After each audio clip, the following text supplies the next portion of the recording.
আমাৰ বৰপেটা লোকসভাৰ মিত্ৰজোঁটৰ প্ৰাৰ্থী অৰ্থাৎ অসম গণ পৰিষদ ভাৰতীয় জনতা পাৰ্টি আৰু UPPLৰ প্ৰাৰ্থী মাননীয় ফণীভূষণ চৌধুৰী ডাঙৰীয়াক তেখেতে তেওঁৰ নাম ডিক্লেয়াৰ হোৱাৰ পিছত মই যিহেতু কোকৰাঝাৰ ধুবুৰীকে আদি কৰি বা কলিকতাকে আদি কৰি বিভিন্ন কাৰ্যসূচীত আছিলোঁ যে আজি কোকৰাঝাৰত যোৱাৰ প্ৰাক মুহূৰ্তত তেখেতক আজি আহি পেলাই মই শুভেচ্ছা প্ৰদান কৰিছোঁ আৰু মই যিহেতু স্বাভাৱিকতে এটা গাৰ্জেন মিনিষ্টাৰ হিচাপে মোৰ দায়িত্ব এটা আছে আৰু সেই দায়িত্ব পালন কৰিলোঁ আৰু লগতে যিহেতু মই পাটাচাৰকুছি সমষ্টিৰ বিধায়ক গতিকে পাটাচাৰকুছি সমষ্টি যিহেতু বা বজালী সমষ্টি যিহেতু আমাৰ বৰপেটা লোকসভা সমষ্টিৰ অন্তৰ্গত আৰু মোৰ পূৰ্বৰ যিটো সমষ্টি সৰভোগ সমষ্টি সেইটো যিহেতু বৰ্তমান এইবাৰ নতুনকৈ বৰপেটা লোকসভা সমষ্টিৰ অন্তৰ্গত সেই বিষয় লৈ পেলাই কিছু আমি আলাপ কৰিছোঁ নিশ্চিত ওপৰত কেইবালাক ভোটত জয়লাভ কৰিব তথাপি আমি অভাৰ কনফিডেন্স নলৈ পেলাই প্ৰতিটো ভাৰতীয় জনতা পাৰ্টি অসম গণ পৰিষদ UPPLৰ কাৰ্যকৰ্তাসকলে যাতে মানুহৰ ঘৰে ঘৰে গৈ মোদী ডাঙৰীয়াৰ যি নমস্কাৰ ইতিমধ্যে মোদী ডাঙৰীয়াই নমস্কাৰ দি পঠাই দিছে এই নমস্কাৰ যাতে ঘৰে ঘৰে যাতে তেওঁলোকে দিয়ে কাৰণ কিয় আমি যিহেতু মানুহক সেৱা কৰাৰ কাৰণেহে আহিছোঁ গতিকে সেই সেৱা কাৰ্যসূচী কৰোঁতে ক'ৰবাত হয়তো ৰৈ যাব পাৰে আৰু সেই ৰৈ যোৱাখিনিৰো আমি নাম আমি সংগ্ৰহ কৰাৰ কাৰণে ইতিমধ্যে আমাৰ মুখ্যমন্ত্ৰী ডক্টৰ হিমন্ত বিশ্ব শৰ্মা ডাঙৰীয়া আৰু মাননীয় সভাপতি ভৱেশ কলিতা ডাঙৰীয়াই আমাৰ কাৰ্যকৰ্তাক জনাইছে যে এতিয়াও যদি তেনেকুৱাকৈ পাবলগীয়া বহু মানুহ প্ৰধানমন্ত্ৰী আৱাস যোজনাৰ ঘৰে হওক বা ৰেচন কাৰ্ডে হওক বিভিন্ন বা আয়ুষ্মান ভাৰতে হওক যদি কোনোবা মানুহ যদি এতিয়াও পাবলৈ বঞ্চিত হৈ আছে এই নিৰ্বাচনৰ সময়তে তেওঁলোকৰ আমাৰ নামসমূহ সংগ্ৰহ কৰাৰ কাৰণে এটা নিৰ্দেশ প্ৰদান কৰিছে আৰু আমিও কাৰ্যকৰ্তাসকলক সেই নিৰ্দেশ প্ৰদান কৰিছোঁ 20 তাৰিখে পাটাচাৰকুছি সমষ্টি সৰভোগ সমষ্টিত কাৰ্যকৰ্তাসকলৰ লগত ভাৰতীয় জনতা পাৰ্টি অসম গণ পৰিষদৰ লগত কাৰ্যকৰ্তাসকলৰ বহিব আৰু মই ইতিমধ্যে মই যিমানখিনি জানো বিশেষকৈ পাটাচাৰকুছি সমষ্টি আৰু আমাৰ সৰভোগ সমষ্টি বা সৰভোগ ভৱানীপুৰ সমষ্টি মানুহে উৎফুল্লিত এইকাৰণে যে ফণীভূষণ চৌধুৰী ডাঙৰীয়াক মানে বঙাইগাঁওবাসী ৰাইজে ভোট দিছে বহুবাৰ ভোট দিছে আৰু সেইকাৰণে অন্য সমষ্টিৰ মানুহৰ এটা মনত এটা ইচ্ছা এটা আছিলে যে ফণীভূষণ চৌধুৰী ডাঙৰীয়াক যেতিয়া এবাৰ ভোট দিব যাতে পাৰে এইবাৰ সেই সুবৰ্ণ সুযোগটো পাইছে সেইকাৰণে ভাৰতীয় জনতা পাৰ্টি UPPL আৰু আমাৰ AGPৰ কাৰ্যকৰ্তাসকলে উৎফুল্লিত হৈছে আৰু জনসাধাৰণ সমগ্ৰ বৰপেটা লোকসভা জনসাধাৰণ উৎফুল্লিত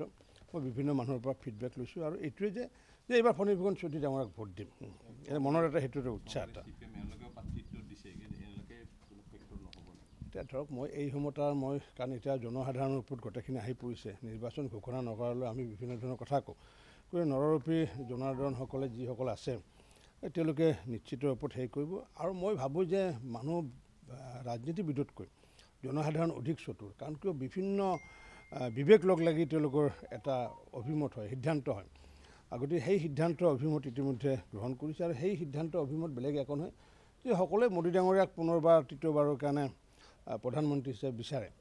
গতিকে যিসকলে মোদী ডাঙৰীয়াক প্ৰধানমন্ত্ৰী হিচাপে নিবিচাৰে তেওঁলোকে হয়তো বেলেগত ভোট দিব পাৰে সেইটো বেলেগ কথা কিন্তু যিহেতু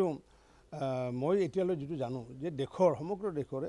প্ৰায় 75 পৰা 70% মানুহে মোদী ডাঙৰীয়াক ভোট দিয়াটো বিচাৰে মোদী ডাঙৰীয়াক প্ৰধানমন্ত্ৰী হোৱাটো বিচাৰে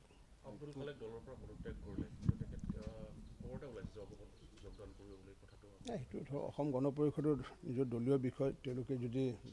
কিবা এটা সিদ্ধান্ত লয় তাত আমাৰ ক'বলগীয়া একো নাই মই সাধাৰণতে অন্য দলৰ বিষয় আভ্যন্তৰীণ বিষয়ত মই আগে পিছেও মাত মাতা নাই আৰু এতিয়াও মই সেইটো এই বিষয়ে মই ক'ব খোজা নাই